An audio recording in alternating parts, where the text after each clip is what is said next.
Alright guys, welcome back to VALORANT News. Big roster updates continuing last night, especially rumours emerging that Ye to Evil Genius is very likely to actually be the case. We heard rumours a while ago that Ye was trialling with the team, but after all the Bleed Esports drama with Ye being officially an unrestricted free agent now after everything that happened with Aspas over the last couple of weeks, Ye to Evil Geniuses looks like a very realistic possibility indeed. Very much enjoyed your thoughts in the comments below. Hit the like button if you enjoy. Subscribe if you're new as always, I greatly appreciate it. You guys remember the first Rocket Bullets drama was when this guy Chunk was feeding him false info and then he exposed him and everything. Apparently they're going to do a 1v1 for all the bread tomorrow. So yeah, I will be watching that. Sadak confirming contract signs as to not lose the habit. He says, we know that he's going to join Carmine Corp. We've known for some time.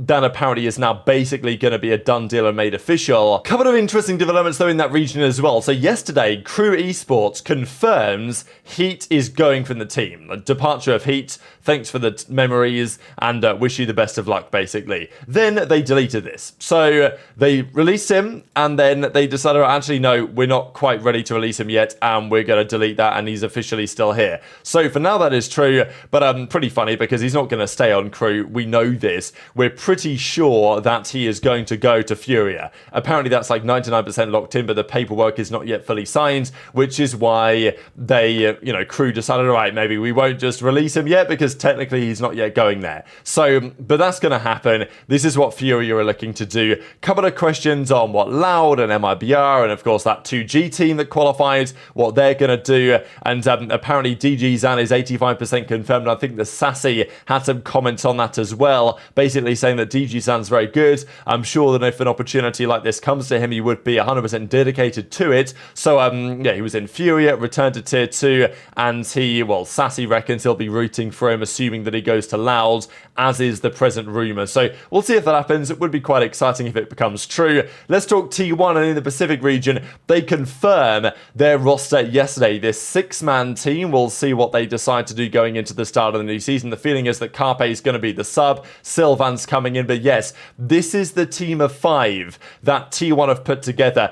And I feel like overall they've done pretty much a killer job. I know many are missing Excurt and kind of wishing that he was still around here, but no, they're going full Korean, and I'm very excited to see how this team gets on, right? I mean, Stacks and Buzz, formerly of DRX, of course, coming in, Meteor off Gen.G, and then Izu and then Sylvan coming in to round out the team. Actually a really exciting roster, I think. So yeah, that's the T1 roster. They, for the last couple of years, they've not messed around exactly right, but they've not had the success they'd have liked to. Now they're going full Korean and they're going to deliver the damage. And I think they won't be far off doing exactly that. This, therefore, is the DRX team. So it's going to be a great rivalry this year between these two teams to see who can come out on top. It's going to be Mako, who's still there. They're keeping Flashback, and then it's High and Min, Fring, and Ethan. So it was Leviathan, basically like Leviathan, and of course we'd call it Leviathan or whatever people pronounce it as, obviously the actual organization in South America. But there was a player called Leviathan who they're signing, but he's apparently renaming just to Ethan basically to make it slightly clearer exactly what's going on there. But yeah, that's your confirmation of DRX. Is it better? Is it worse? I mean, look, on paper it's not better, but it may work out to be better given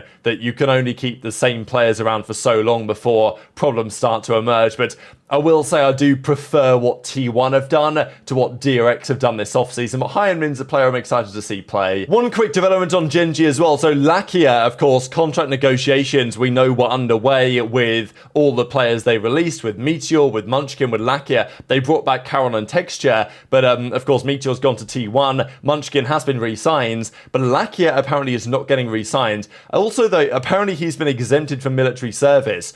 Initially because of his height, he was actually too short to, do the military service basically. So he was exempted for that briefly, and then I think he was exempted for something else as well. But and I think he's got this wrist injury that he's still working through also. But yeah, tough for Lakia. I guess good news that he can still compete this season, but he's not going to go back to Gen.G. That is the current understanding. Quickly on Bleeds, because we've got to dive into this as well, on what this means for Ye in addition, but every single day there's more Bleed drama. So yeah, apparently Bleed has just left another selection of players stranded, with the operations officer just leaving the group chat, and they've got nobody to help them. So, people are going to step in and do the job.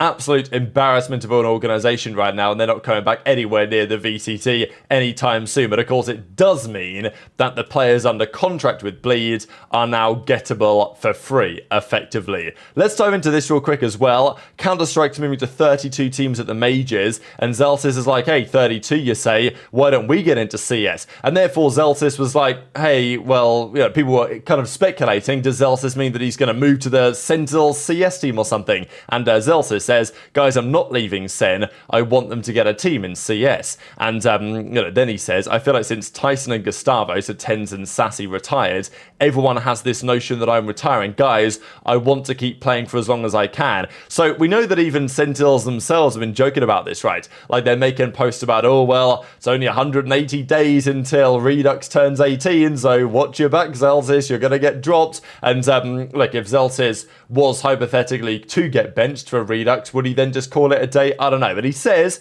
he wants to keep playing as long as he can, not doing content or whatever, not going down that route. And it makes sense. I mean, we've just had so many players retire and step away from Valorant in the recent past that there's been speculation that, well, Zellsis, he's like 26, he's certainly not an old man, but in the esports context, certainly in the Valorant context, he is not the youngest on the grid anymore. But that doesn't necessarily mean that he's going to retire. But let's talk about the latest Rocket Bullets update here. So things happening in the various regions, but mainly just wanted to dive into what's going on in the Americas, because this is the latest spreadsheet that he comes out with. And sure, it's Rocket Bullets, grain of salt, you guys know how it is. But look, most things here are probably legit. MRBR looking at Quick, we're pretty sure that's the case. Of course, there's rumors about DG's Anta Loud. Whether that comes true, time will only tell on that one. But yeah, Furia, Sentinels, G2, most teams we know. Of course, as we saw previously, we still don't know what's going on with Lev. Aspas is still unlikely to stay, but we just don't know where he's going to go instead right now, so maybe he does stay after all with an absolute gold squad on paper, but questions about roles and chemistry and these type of things. But Evil Geniuses, they tend to be, every year, one of the last teams to put together a roster, and the same thing is true this year as well. Potter, though, is staying as head coach. We thought maybe she would go to NRG. They've got Bonkar instead, and there's been some drama about that with Chet over the last couple of days. But Apoth is gone. Supermen, Derek, and Nature to stay, and they're looking to round out their team. Ye was trialing with the organization. Leah, GMD, Icy, Sim, Okonos, other players they have apparently trialed. But Ye has gone from being a trial to now, according to Rocket Bullets, being a likely option to add into their team to, well, be one of the players to round out Evil Geniuses. How times have changed in many respects, just because you guys remember when Ye was looking at options of where to go. He talked with Sentinels, talked with 100 Thieves, talked with Cloud9, eventually selected Cloud9, and at the time people were like, oh, well, what about Evil Geniuses? And he was laughing it off, saying, why would I go there? Which is fair enough. But obviously the way things have gone, C9, benched, dropped, DSG, obviously the team collapses, goes to Bleed Esports, makes a bag for a year, and then was a restricted free agent trying to go elsewhere because of all the drama with Crazy Guy and whatever behind the scenes on that team. After the Aspas stuff, though, Bleed trying to sign Aspas, people realizing they've got no cash, all the drama happens. Ye's now an unrestricted FA, he can go where he likes, and he might well be going to Evil Geniuses, so it's a big deal, to be honest. If Ye were to get this opportunity on EG, it's very exciting to have him back in the Americas, if that's true as well. And yeah, how good can that roster potentially be? We know that Ye has still got the potential down there, we just haven't seen it much for some time. We know that the pressure was getting to him on some level when he was playing in the Pacific region, to our understanding as well. So intrigued to your thoughts as ever in the comments. Zellsis did actually further reply to this thread and say, I promise that I won't be retiring it for next year. So intrigued to your thoughts on that in the comments section below. This I thought was pretty funny. You guys know the drama. Chet was banned for leaking VODs a few months ago for 6 or so months. Nice to see Chet get lots of support as well from the community here. I'm sure that he's going to be back at some point, and people are kind of saying, all right, free Chet school walkout plan for November November the 16th, and you know, potentially, well, yesterday as well, so you guys missed it if you guys didn't participate in the free Chet school walkout. But G2 were kind of getting in on the bandwagon as well, and they say G2 versus exclusive scrim footage. So it seems like this is the type of stuff that you are allowed to share if you are, you know, a coach or something trying to share some scrim VOD, because unfortunately most of this is proprietary information, and if you share it, then you're going to get banned by Riot Games for 6 months, which is, yeah, I'm still personally surprised at the severity of the punishment, but look, that's Riot's prerogative, and that's what they're going to decide to do. Bit of drama happening elsewhere as well I thought was pretty entertaining, because this team, Team Valiant, they pretty much call out BBL and say, what a year for BBL Esports, we knocked them out of this, we sent them back as contenders at Game Changers EMEA, they didn't get through to top 5 of the season, and interestingly enough, Giant-X decide to get BBL's back here, and they say the following: what a year for Valiant, destroyed them in Game Changers Stage 3, annihilated them out of the VCT Spotlight Series, would beat them in EMEA, but they're not even there. So pretty funny, stay humble friends, they say. I thought that was rather entertaining, to be honest, and hopefully more trash talk continues in that same vein. But very much interested to your thoughts, as ever, on all of this stuff in the comment section below. Hit the like button if you enjoyed, subscribe if you're new, take care, and I'll see you next time.